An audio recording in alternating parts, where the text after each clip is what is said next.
चलो भाई, आज हम लोग रीजनिंग में सिलोजिज्म यानी न्याय निगमन टॉपिक स्टार्ट कर रहे हैं, ठीक है ना। और बिल्कुल बेसिक से बहुत आराम से पढ़ेंगे, हर एक पॉइंट आपको अच्छे से समझ में आने वाला है, ठीक ना भाई, बहुत अच्छे से समझ में आने वाला है। टॉपिक है आपका क्या, सिलोजिज्म, ठीक है भाई।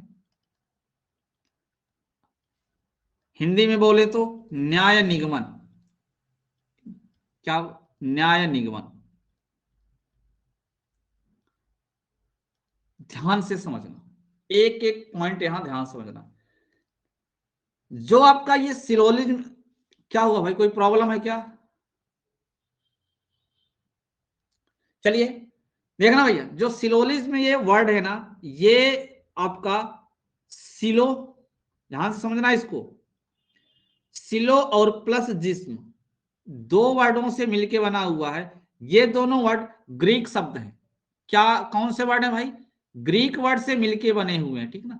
जहां पे इनका अलग अलग मतलब होता है, ठीक ना, अलग अलग मतलब होता है। सिलो का मतलब होता है लॉजिकल, लॉजिकल का मतलब होता है तार्किक, तर्क संगत, न्याय जिसको बोला जाता है।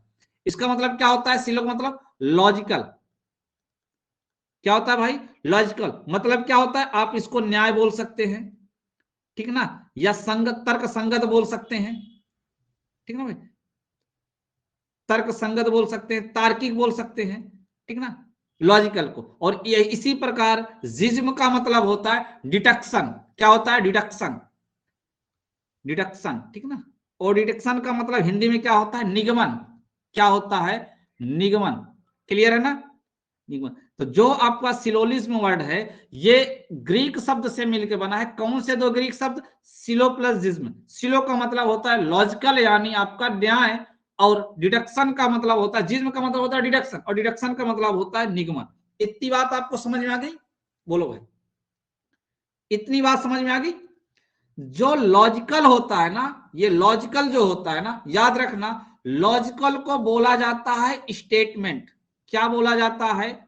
स्टेटमेंट, स्टेटमेंट यानी कथन। क्या बोला जाता है? कथन। यानी जो लॉजिकल होता है वो क्या होता है? कथन होता है, स्टेटमेंट होता है। और जो डिडक्शन होता है ये होता है कंक्लूजन। ये क्या होता है भैया आपका? कंक्लूजन, ठीक ना। कंक्लूजन यानी निष्कर्ष। क्या होता है आपका ये? निष्कर्ष। तो इतनी बातें सबको समझ में आ गई कि नहीं समझ में आ गई?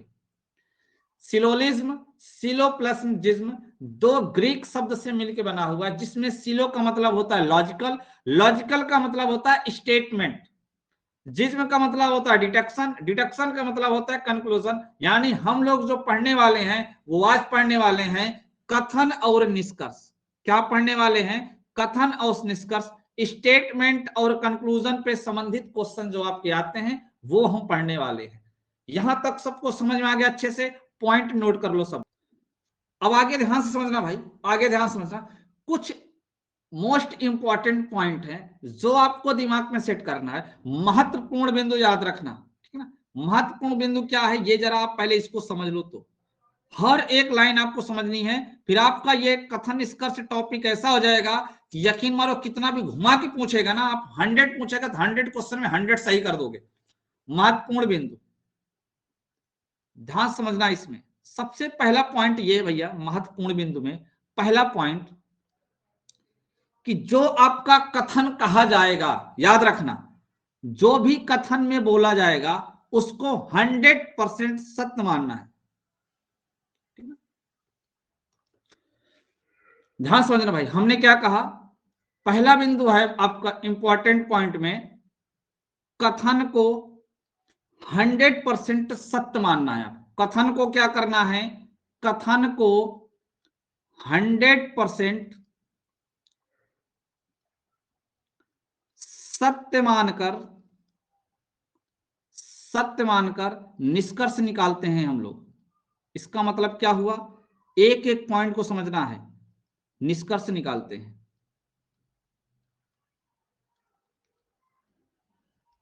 निष्कर्ष निकालते हैं। अब ध्यान समझना इस पॉइंट को, पहले पॉइंट को। हमने कहा कथन को 100% सत्य मानना। हमने जैसे कह दिया कि सभी, हमने जैसे कह दिया सभी छात्र, सभी छात्र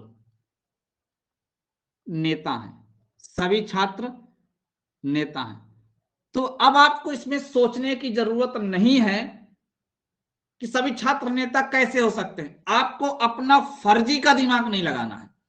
कथन में बोल दिया कि जितने छात्र हैं वो सब के सब क्या है, नेता हैं, तो आपको मान लेना कि भैया ये सही बात है, जितने छात्र हैं वो क्या है, नेता है।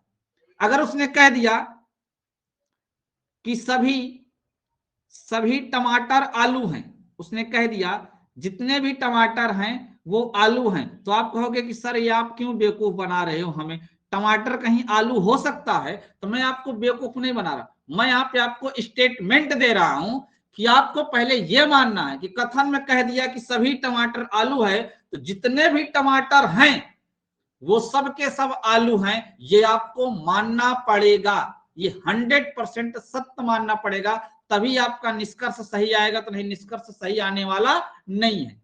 उसने कह दिया कि उसने कह दिया कुछ शेर हिरन है, कह दिया कि कुछ शेर हिरन है, तो आपको यह मानना पड़ेगा तो जो शेर है उन शेरों में से कुछ शेर क्या है, हिरन है, ये आपको मानना पड़ेगा कि कुछ शेर क्या है, हिरन है, ये बात आपको माननी पड़ेगी। ये आपको दिमाग नहीं लगाना है कि शेर कभी हिरन नहीं हो सकता, ठीक है भाई, वास्तविक जीवन में नहीं जाना है, जो स्टेटमेंट में बोला जा रहा है उसी को आपको क्या करना है, 100% सत्य मानना है, 100% क्या मानना है, सत्य मानना है। बोलो क्या ये पॉइंट, पहला पॉइंट आप लोगों को अच्छे से समझ में आया कि नहीं आया, बताओ पहले।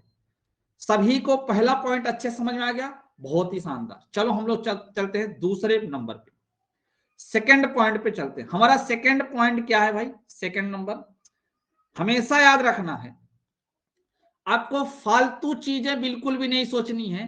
कथन में जितनी लाइन कहा जाएगा उसी को बेस मानना है, आधार मानना है, उसी को आधार मान के निष्कर्ष यानी कंक्लूजन का उत्तर दोगे। यानी सेकंड पॉइंट है, कथन के आधार पर निष्कर्ष निकालते हैं, कथन के आधार पर निष्कर्ष निकालते हैं, कथन के आधार पर निष्कर्ष निकालते हैं, कथन के आधार पर निष्कर्ष निकालते हैं। अब भाई इसका मतलब क्या हुआ, ध्यान से समझना, बहुत अच्छे समझ में आने वाला है, आज मजा आ जाएगा आपको।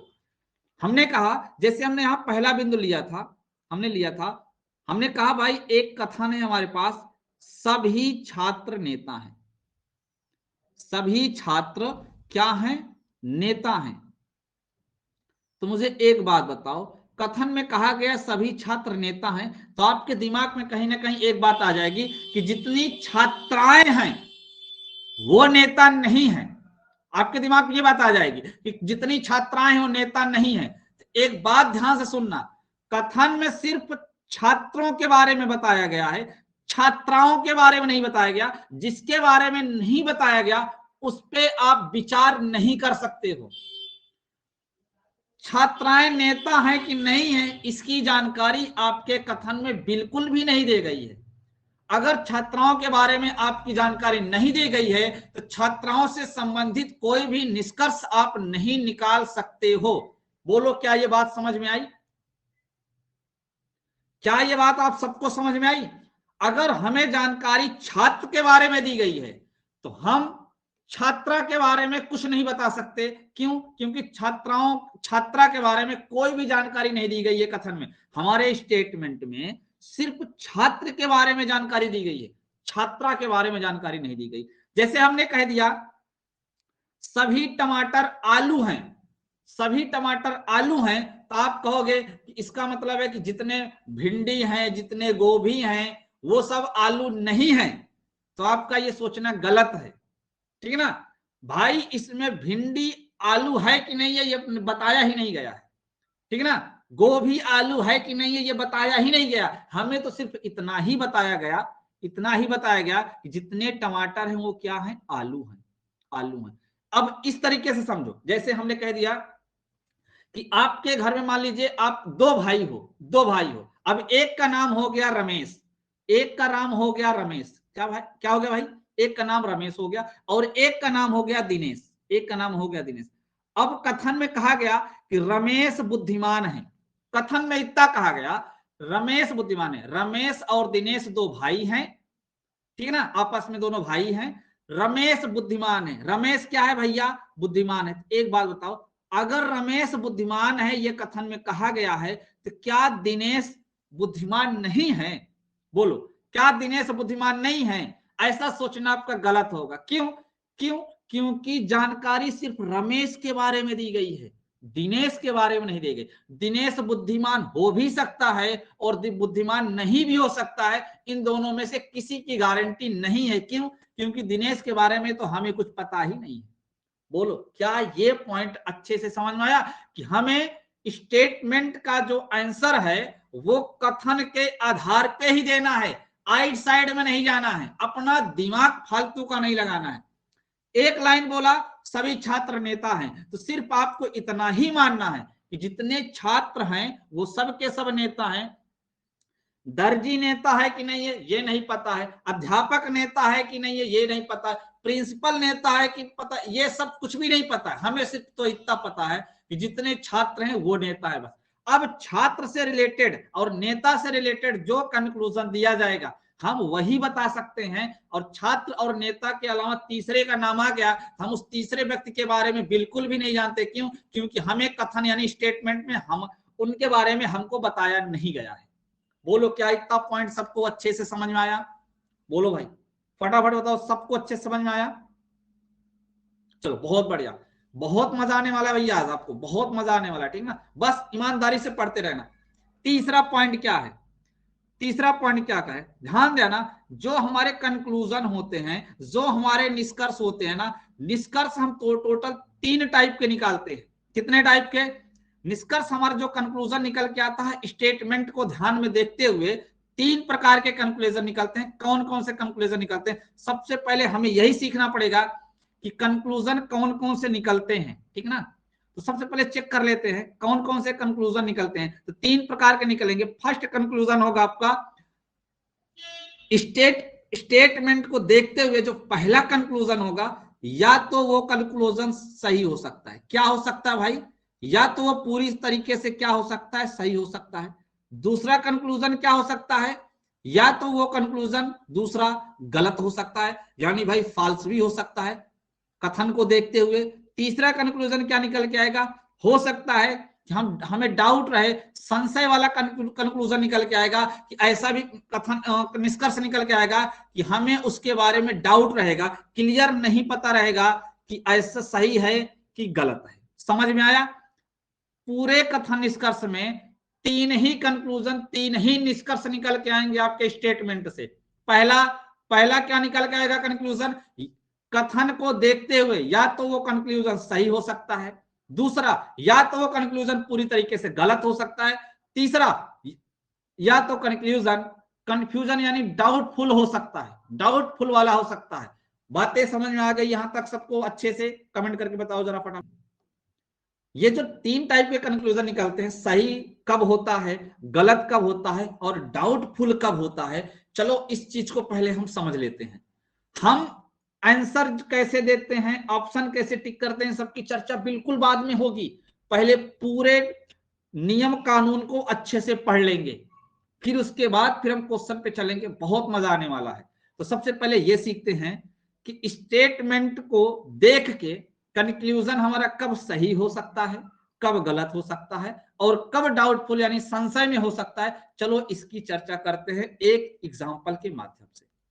ध्यान से समझना, ध्यान समझना। जैसे हमने इसी में से किसी का नाम ले लिया, हमने अंकित का नाम ले लिया, हमने अंकित का नाम ले लिया भाई, ठीक है ना। हमने अंकित से कहा भाई अंकित के पास जो है ना, हमने कह दिया अंकित के पास 100 रुपए हैं। हमने कहा अंकित के पास 100 रुपए हैं, अंकित के पास 100 रुपए हैं। ध्यान से समझना, हमने कहा अंकित के पास 100 रुपए हैं। अब ध्यान से समझो, कथन में हमने निष्कर्ष निकालना स्टार्ट किया, हमने निष्कर्ष निकालना स्टार्ट किया। अब आपको पहले ये चेक करना है कि निष्कर्ष जो है ना कथन के हिसाब से डाउटफुल है।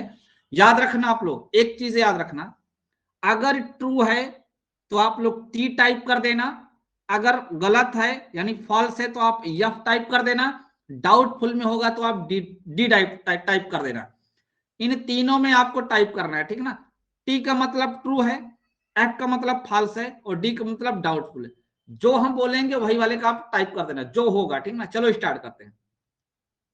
हमने पहला कंक्लूजन ये लिखा, हमने कहा अंकित के पास 100 रुपए, सॉरी 100 रुपए हैं। तो एक निष्कर्ष निकल के आया, हमने कहा अंकित के पास, हमने कहा अंकित के पास 99 रुपए हैं। बोलो ये सही है कि गलत है? यह निष्कर्ष कथन को देख के सही है कि गलत है, ये कमेंट करके बताओ मुझे। बहुत ही शानदार, बहुत ही शानदार भाई। आप बताओ, जिस व्यक्ति के पास 100 रुपया है तो जाहिर सी बात है उसके पास 99 रुपया जरूर होगा। जिस व्यक्ति के पास 100 रुपया है, कंफर्म है उसके पास 99 रुपया होगा। ये 100% क्या है? सत्य है। हमने कह दिया अंकित के पास, अंकित के पास, अंकित के पास, ठीक ना भाई।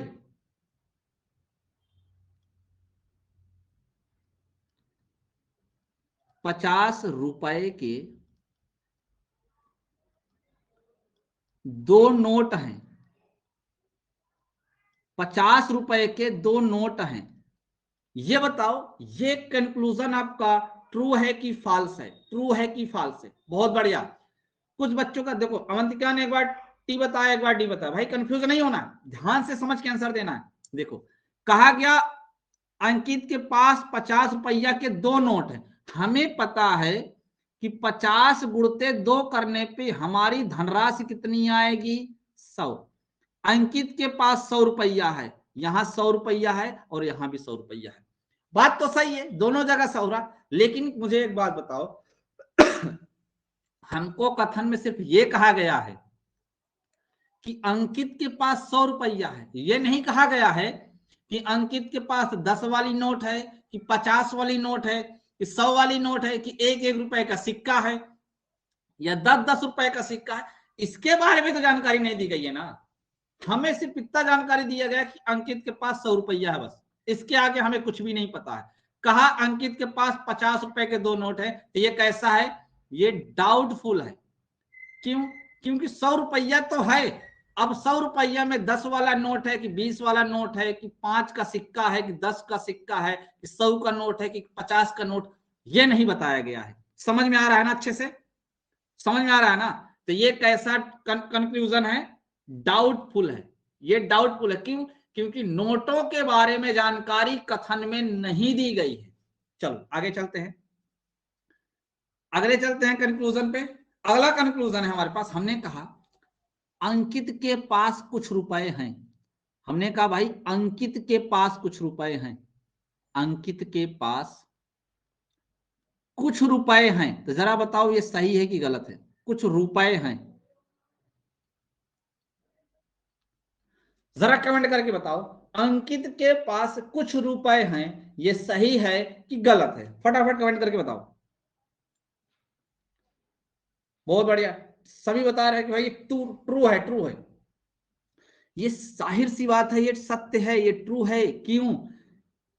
अगर 100 रुपया की बात छोड़ दो, अगर इसके पास 1 रुपया भी होता, 1 पैसा भी होता ना, 1 पैसा, तब भी कहते कि हाँ उसके पास कुछ रुपया है। अगर आपके पास सोच लेना, आपके पास अगर 1 बोरी गेहूं है, 1 बोरी गेहूं है, ध्यान समझना, 1 बोरी गेहूं है, तो आप कहोगे कि हाँ भैया आपके पास कुछ गेहूं है। अगर आपके पास गेहूं का एक दाना भी है ना, एक दाना भी है ना, तब भी हम कह सकते हैं कि आपके पास कुछ गेहूं है। समझ में आया नहीं समझ में आया? अगर आपके पास एक बोरी भी है, तब भी हम कह सकते हैं कि आपके पास कुछ गेहूं है। अगर आपके पास एक गेहूं का सिर्फ दाना है, एक दाना, तब भी कह सकते हैं कि आपके पास कुछ गेहूं है। बोलो ये बात सही है कि नहीं सही है? अब अंकित के पास अगर 100 रुपया है, तो इसका मतलब है कि भाई उसके पास पैसा है। अब वो चाहे 1 रुपया हो, चाहे 2 रुपया हो, चाहे 500 रुपया हो, चाहे 1000 रुपया हो, चाहे 10,000 हो, हमसे इससे मतलब नहीं है। कह रहा है कुछ रुपया है, इसका मतलब है, क्योंकि यहाँ पे कथन में कहा गया है कि 100 रुपया है, इसका मतलब है। अब कुछ है कि अधिक है हमें नहीं पता, लेकिन है, इतना तो कंफर्म है कि उसके पास है, ठीक है ना। आगे चलते हैं, यानी ये क्या होगा, सही होगा। अगर हमने कह दिया, हमने आपसे ये भी कह दिया भाई, ये इसका देखते हैं, हमने कह दिया अंकित के पास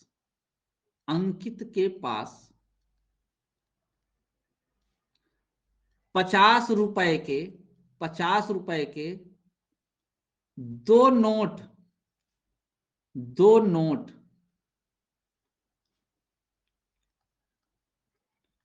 हो सकते हैं, या कह सकते हैं कि होने की संभावना है, होने की संभावना है। अब बताइए ये क्या होगा, ये कंक्लूजन कैसा होगा, जरा कमेंट करके बताइए, ये कंक्लूजन कैसा होने वाला है आपका कथन को देख के। डाउटफुल नहीं होगा, याद रखना, जब भी कोई कंक्लूजन डाउटफुल होता है, अगर उसमें संभावना पॉसिबिलिटी लगा दी जाए तो वो 100% सही होता है। क्यों? क्योंकि इसमें संभावना पॉसिबिलिटी दिया हुआ है। तो बताओ, कह रहा है अंकित के पास 50 रुपए के दो नोट हैं, तो मुझे बताओ 50 गुणते 2 करने पे 100 आ सकता है क्या? आपने कहा बिल्कुल सर। तो यहाँ पे लगा है सकते हैं, संभावना, इसका मतलब हो सकता है कि उसके पास जो 100 रुपया है, उस 100 रुपया में दोनों जो है 50-50 के नोट हों। ये हो सकता है, करेक्ट नहीं बोला जा रहा है, भविष्यवाणी की जा रही है। क्या की जा रही है? भविष्यवाणी। तो जिस चीज के बारे में हमें नहीं पता होता है, अगर उसके बारे में भविष्यवाणी की जाती है तो वो कंक्लूजन क्या होता है? सही होता है। बोलो समझ में आया कि नहीं आया? समझ में आया?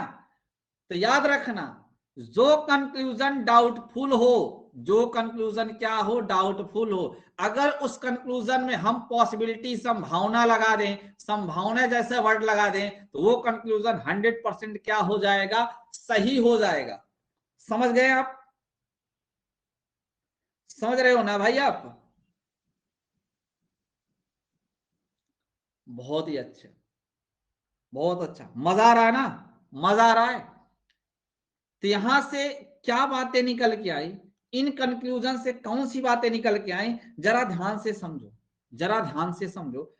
एक तो पहला नंबर आपका क्या निकल के आया? फर्स्ट नंबर, ये आपको नोट करना है।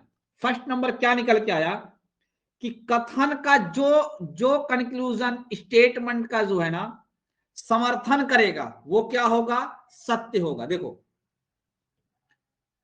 कथन का यानी स्टेटमेंट का समर्थन करने वाले, सपोर्ट करने वाले, कथन का समर्थन करने वाले निष्कर्ष, समर्थन करने वाले निष्कर्ष, करने वाले निष्कर्ष, करने वाले निष्कर्ष सही होंगे, हमेशा याद रखना। अब इसमें देखो, जो समर्थन कर रहा था वो सही था कि नहीं सही था ना भाई? दूसरा क्या निकल के आएगा? कथन का विरोध करने वाले निष्कर्ष, ऐसे कंक्लूजन जो कथन का क्या करें? विरोध करें। विरोध करने वाले, जैसे हमने कहा कि अंकित के पास 50 रुपए के दो नोट है, हम करें कि नहीं, कॉन्फिडेंस के साथ बोल रहे हैं कि अंकित के पास 50 रुपए के दो नोट है, पूरे कॉन्फिडेंस के साथ।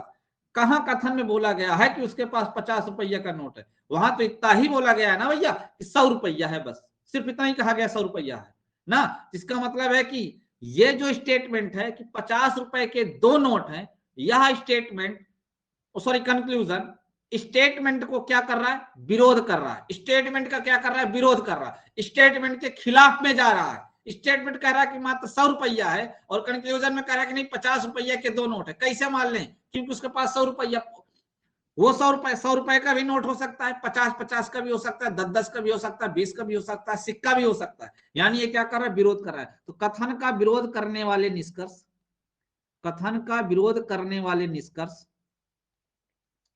क्या होंगे? गलत होंगे, ठीक है ना? क्या होंगे, गलत होंगे। क्लियर भाई। तीसरा आपको क्या देखना है, डाउटफुल वाले जो कंक्लूजन होंगे, जो कंक्लूजन डाउटफुल होंगे, क्या होंगे भैया, डाउटफुल होंगे। डाउटफुल निष्कर्ष में याद रखना, डाउटफुल निष्कर्ष में हमने ये देखा कि डाउटफुल निष्कर्ष में यदि हम क्या लगा दें, संभावना, क्या लगा दें, संभावना। यदि हम डाउटफुल निष्कर्ष में संभावना लगा देते हैं, संभावना लगा दिया जाए, तो निष्कर्ष क्या होगा, तो निष्कर्ष क्या होगा भाई, सत्य होगा। ठीक है ना। अगर डाउटफुल में हमने क्या लगा दिया, संभावना, तो क्या हो जाएगा, सत्य हो जाएगा। और यही तीन ही बनते हैं, यही तीन ही बनते हैं, तीन के अलावा चौथा बनने वाला नहीं है। एक कंडीशन आती है, या तो वो जब क्वेश्चन आएगा वो ऑप्शन के हिसाब से लगाया जाता है, ठीक है ना, वो ऑप्शन के हिसाब से लगाया जाता है। वो जब क्वेश्चन बनेगा ऑप्शन के हिसाब से तब मैं आपको बताऊंगा, ठीक है ना। या तो वाली कंडीशन ऑप्शन के हिसाब से आती है, वो कंडीशन में जब ऑप्शन दूंगा तब बताऊंगा। अभी तो हमें सिर्फ इतना जानना है कि तीन ही रूल निकल के आएंगे, तीन ही कॉन्सेप्ट निकल के आएंगे। जो स्टेटमेंट कथन का सपोर्ट करेंगे वो सत्य होंगे, जो स्टेटमेंट कथन का विरोध करेंगे वो असत्य होंगे, और जो कथन डाउटफुल होंगे, अगर उन डाउटफुल कथन में पॉसिबिलिटी लगा दी जाए तो कैसे होंगे, सत्य होंगे। बोलो यहां तक सभी को अच्छे से समझ में आ गया कि नहीं। चलो भाई हम एक लेते हैं स्टेटमेंट, एक कथन लेते हैं। कथन क्या है आपका, हमने कहा हिंडन नदी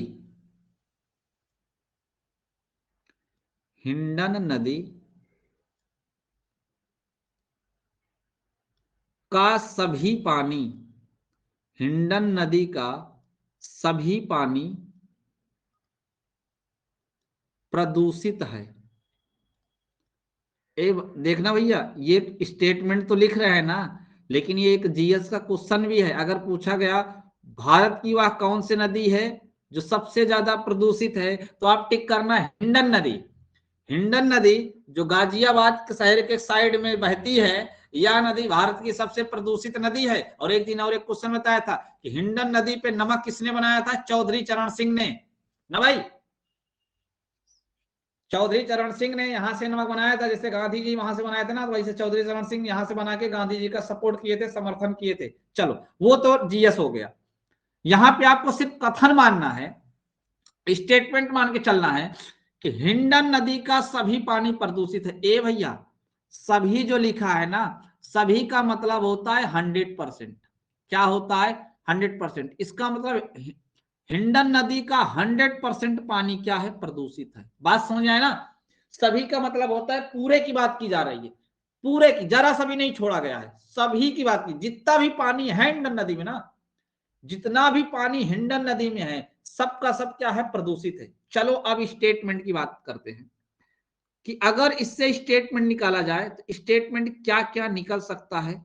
चलो हम चेक करते हैं, आपको आंसर देना है कि स्टेटमेंट कैसे। हमने कहा इस नदी का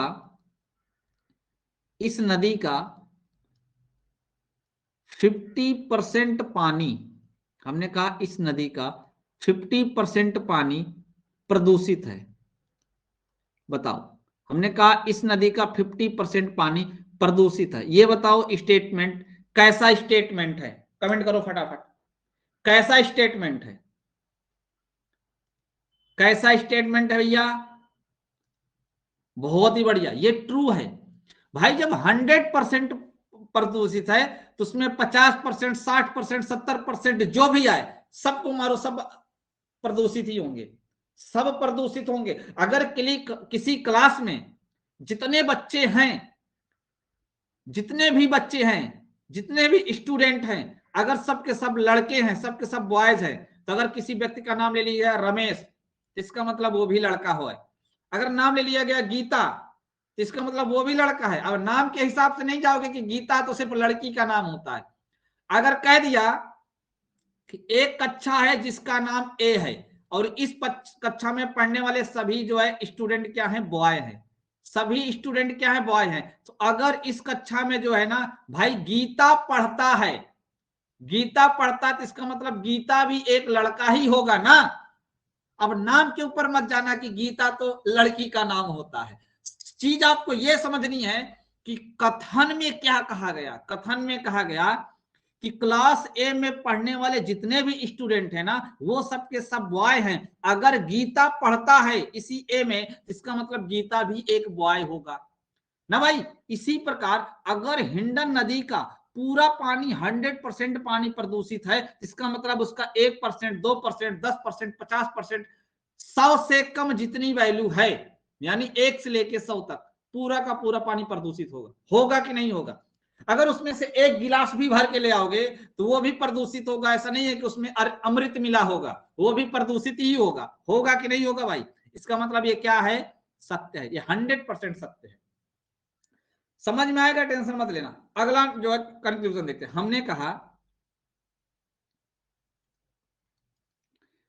इस नदी का 50% पानी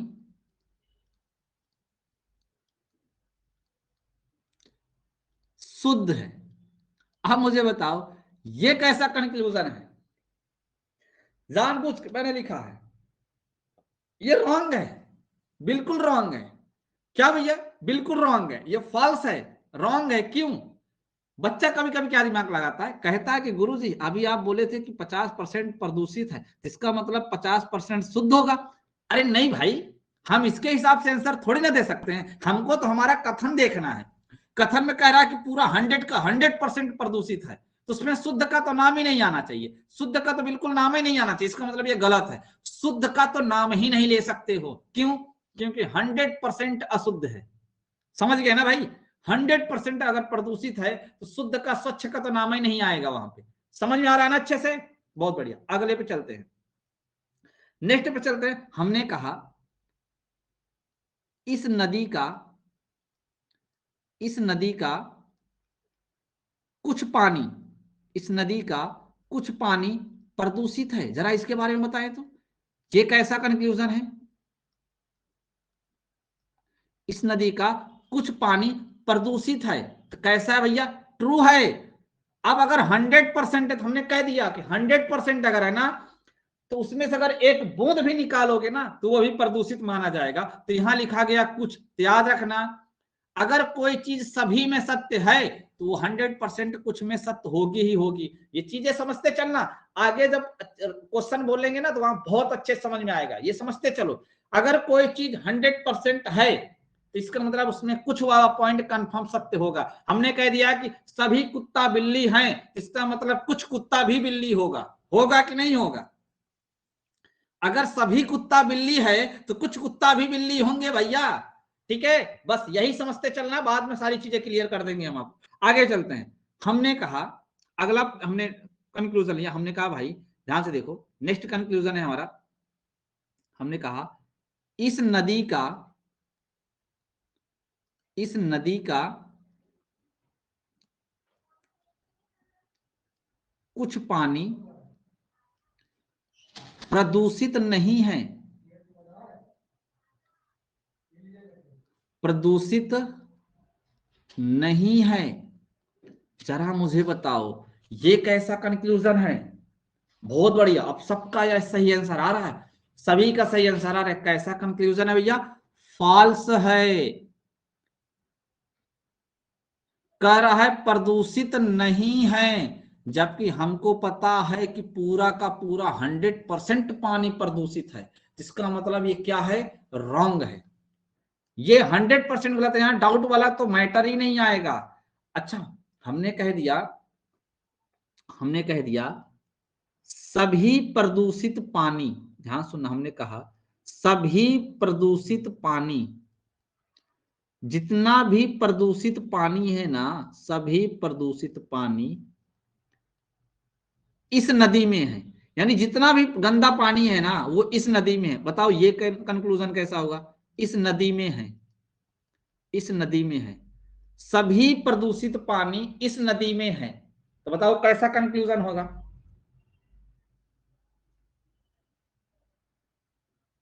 वेरी गुड, बहुत शानदार। ये कैसा कंक्लूजन है भैया? ये डाउटफुल है। क्यों?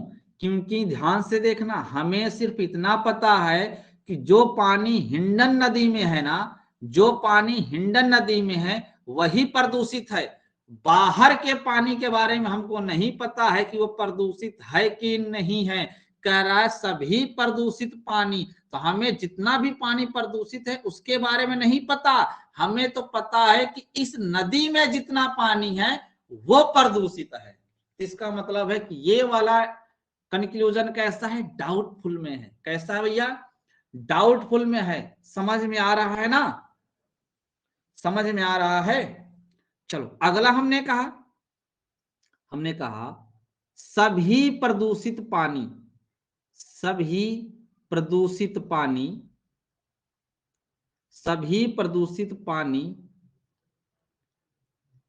का इस, ये कंक्लूजन कैसा कंक्लूजन है कि सभी प्रदूषित पानी का इस नदी में होने की संभावना है। कमेंट करके बताओ ये कैसा कंक्लूजन हो सकता है?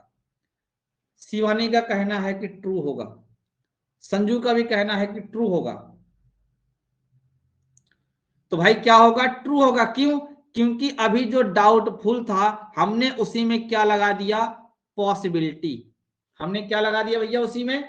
पॉसिबिलिटी। जब पॉसिबिलिटी लगा दिया तो इसका मतलब वो क्या होगा? वो 100% क्या होगा? सही होगा। वो 100% क्या होगा? सही होगा। अच्छा, एक निष्कर्ष हम और निकालते हैं। हमने कहा सभी प्रदूषित पानी, यानी जितना प्रदूषित पानी है, सभी प्रदूषित पानी इस नदी का है। इस नदी में है नहीं, इस नदी का है। पिछले क्वेश्चन हमने में लगाया था, अब बार का लगा रहा हूं, ध्यान देना। इस नदी का है। तो ये जरा सोच के बताओ ये कैसा है? सत्य है, असत्य है, या डाउटफुल में है? कैसे में है? ट्रू में है, फॉल्स में है, या डाउट में? देखते हैं आप क्या बताते हो, फटाफट कमेंट करो। सभी प्रदूषित पानी इस नदी का है। सोच के बताना, गलत नहीं होना चाहिए। कैसा भाई? डाउटफुल है। कह रहा है जितना भी प्रदूषित पानी है ना वो सब का सब हिंडन नदी का है। हमको इसके बारे में थोड़ी ना पता है कि जितना पानी है, जितना भी प्रदूषित पानी है वो सब का सब हिंडन नदी का है ना। हमको ही मालूम है कि हिंडन नदी में जितना पानी है वो प्रदूषित है। दोनों में अंतर है ना। सभी प्रदूषित पानी हिंडन नदी का है, ये इसके बारे में कथन में नहीं बोला गया है। कथन में इतना बोला गया कि हिंडन नदी में जितना भी पानी है वो सब का सब प्रदूषित है। तो सभी प्रदूषित पानी हिंडन नदी का है। ये क्या है? डाउटफुल है। हो भी सकता है, नहीं भी हो सकता है। क्यों? क्योंकि इसके बारे में हमें जानकारी बिल्कुल भी नहीं दी गई है। तो क्या आपको सारे निष्कर्ष समझ में आए अच्छे से? जो भी पॉइंट आपको बताया गया अच्छे से समझ में आया? यहां तक, आज की यहां तक की क्लास आप सबको अच्छे से समझ में आई? ठीक ना? तो आगे इसके हम लोग कल स्टार्ट करेंगे। क्वेश्चन जो हमारा वेन आरेख से बना के हम आंसर देना शुरू करते हैं, कल हमारा मेन पॉइंट स्टार्ट होगा। आज हमने ये सीख लिया कि स्टेटमेंट के हिसाब से जो हमारा कंक्लूजन निकलता है, 3 कंक्लूजन, ट्रू, फॉल्स और डाउटफुल, ये कब ट्रू हो सकता है, कब फॉल्स हो सकता है और कब डाउटफुल हो सकता है, आज हमने इस पॉइंट पे चर्चा की है। ठीक है ना? आज हमने इस पॉइंट पे चर्चा की है। सबको अच्छे से समझ में आया होगा। अगर किसी को कोई डाउट होगा तो नेक्स्ट क्लास में आप हमें जरूर बता देना, हम आपका डाउट क्या कर देंगे? क्लियर कर देंगे। ओके, तो कल हम मिलते हैं अगली क्लास में नेक्स्ट क्वेश्चन लेके। ठीक है ना? आगे का पॉइंट लेके स्टार्ट करेंगे। हम स्टार्ट करेंगे क्वेश्चन जो आपके एग्जाम में आते हैं वह स्टार्ट करेंगे, कुछ स्टार्ट करेंगे, फिर सभी स्टार्ट करेंगे। एक एक करके सब चलते चलेंगे। पहले हमने कुछ वाला लेंगे, फिर सभी वाला लेंगे, फिर कोई नहीं वाला लेंगे, फिर तीनों का मिक्सअप लेंगे। तो धीरे धीरे करके एक एक टाइप करके लास्ट तक देखना, आपको सारे डाउट क्लियर हो जाएंगे बहुत आराम से। ठीक है ना भाई? तो चले, ठीक है, मिलते हैं नेक्स्ट क्लास में।